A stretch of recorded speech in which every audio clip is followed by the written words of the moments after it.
ce livre, comme tous les livres, il traverse la vie de tout le monde à travers quelqu'un qui est l'écrivain, qui sait ce qu'il écrit mais qui ne sait pas toujours ce qu'il écrit, qui est totalement responsable de ce qu'il écrit mais qui est travaillé par le corps social. Il s'agit de l'amour, il s'agit du froid, il s'agit d'un lac, il s'agit d'un titre, il s'agit d'un livre et il s'agit d'un fantôme, enfin de tas de fantômes, mais surtout du fantôme de Fassbinder, qui pour moi était un des grands cinéastes du XXe siècle. Et il s'agit de l'amnésie. Il y a une citation que j'ai rajoutée à la fin de Achille Mbembe qui dit « Il ne suffit pas de tenir un livre dans ses mains pour savoir s'en servir ». Peut-être qu'il pose aussi la question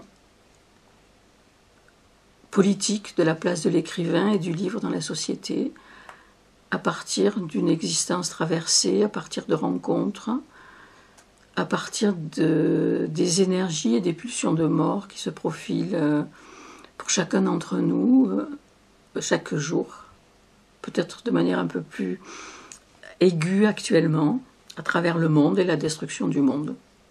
Alors tout ça a l'air très prétentieux, mais c'est aussi la vie quotidienne de ceux qui n'écrivent pas et qui ne peuvent pas lire, qui est tenté d'être abordé derrière une expérience privée dans ce livre, qui est celle du rapport à la pulsion de mort et à l'amour.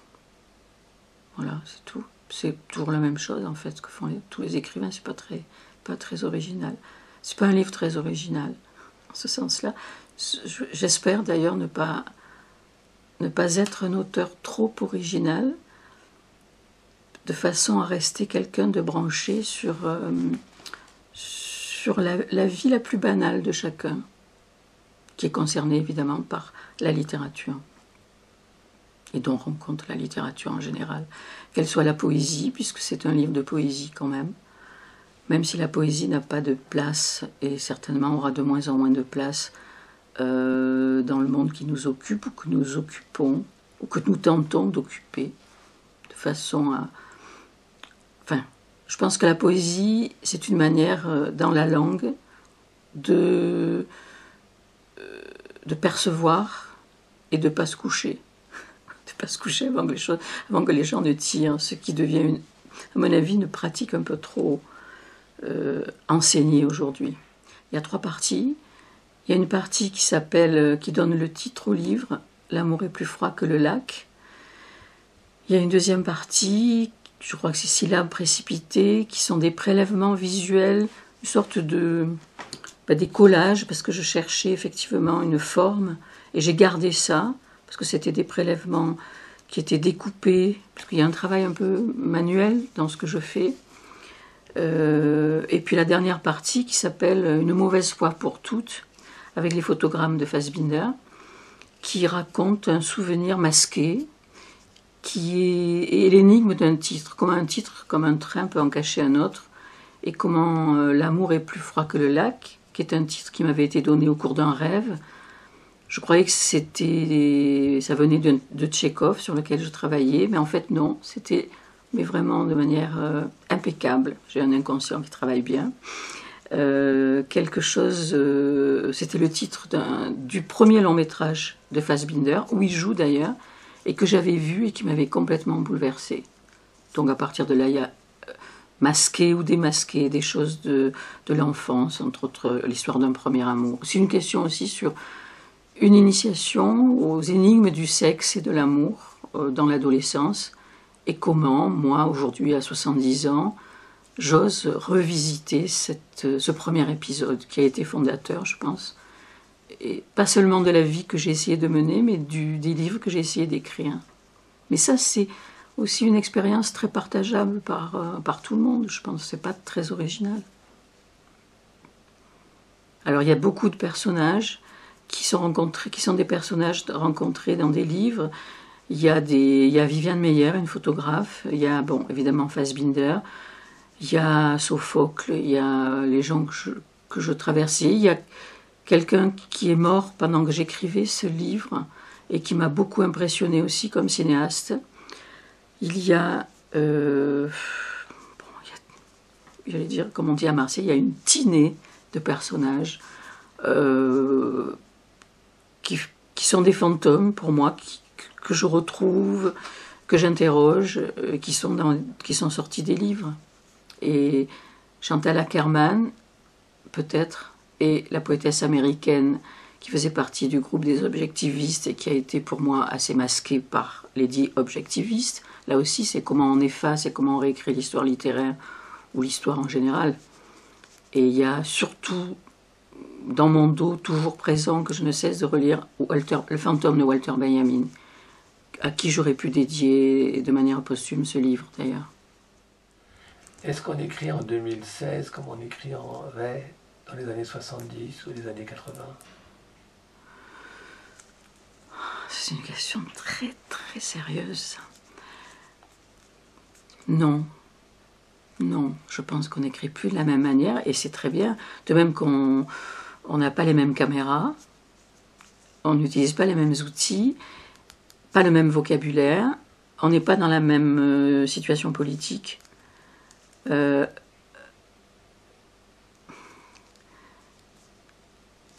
y a quelque chose derrière ce livre qui s'appellerait peut-être Le consentement meurtrier. C'est un livre que j'ai lu, dont j'ai oublié le nom de l'auteur, qui m'avait beaucoup frappé il y a quelques années. Et je pense que aujourd'hui, il y a quelque chose de l'ordre du consentement meurtrier. Alors on fait ce qu'on veut avec ce substantif et cet adjectif, mais qui fait qu'effectivement, pour écrire à partir de ça et de ce qui se passe dans le monde aujourd'hui, on ne peut pas l'écrire de la même manière que ceux qui l'écrivaient dans les années 30. On ne peut pas...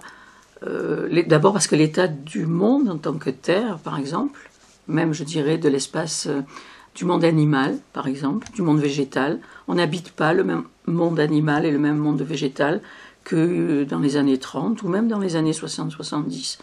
Il y a une précipitation, une vitesse qui fait qu'on ne peut pas écrire de la même manière. Pourtant on écrit avec le même alphabet, enfin, absolument, sauf qu'on ne peut pas écrire de la même manière.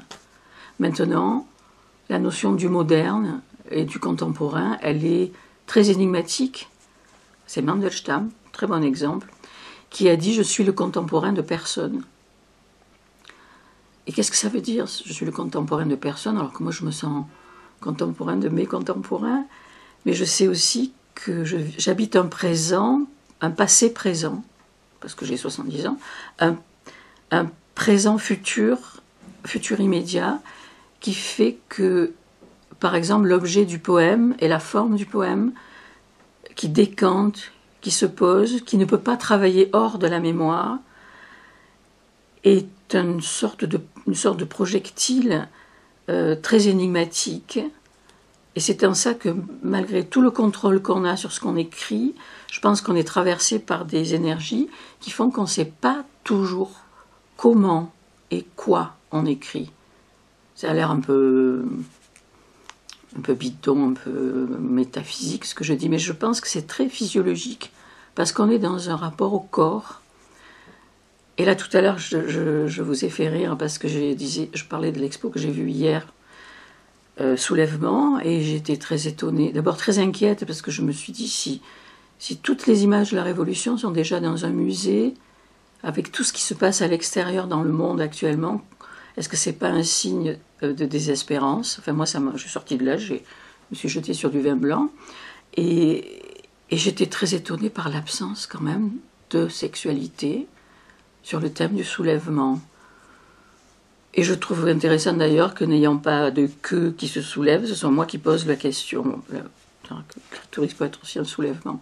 Mais j'étais très étonnée par cette impasse. Et je pense qu'il s'agit aussi du problème du corps, justement. Et on habite des corps qui sont en train de changer, parce qu'on va les équiper, parce qu'il est question, enfin, l'intelligence des robots, tous ces problèmes. Bon, là, je suis un peu fatiguée ce matin, c'est un peu vague ce que je dis, mais nos corps eux-mêmes deviennent des appareils prolongés. D'ailleurs, là, qu'est-ce qu'on est en train de faire? Est-ce que c'est à toi que je parle, ou est-ce que c'est ce truc noir avec deux yeux là qui me regardent et qui me filment. Et ce que ça va rendre, qu'est-ce que c'est cette espèce de fantôme qui va après se retrouver sur un site, qui va raconter des choses que les gens verront mais qui ne sera pas moi, dont mon corps sera totalement effacé finalement. Tout ça, je crois, aujourd'hui, concerne énormément l'art et la littérature. Et les livres sont quand même des fantômes très très vivants. Et c'est pour ça que moi je me bats pour les livres, et je pense que ce sont les derniers... Bon, si les aigles disparaissent, si les ours disparaissent, ben, il ne faut pas que les livres disparaissent, parce qu'ils sont aussi nécessaires au monde que les aigles ou que les ours, ou que une partie du règne végétal qui nous est nécessaire, je pense.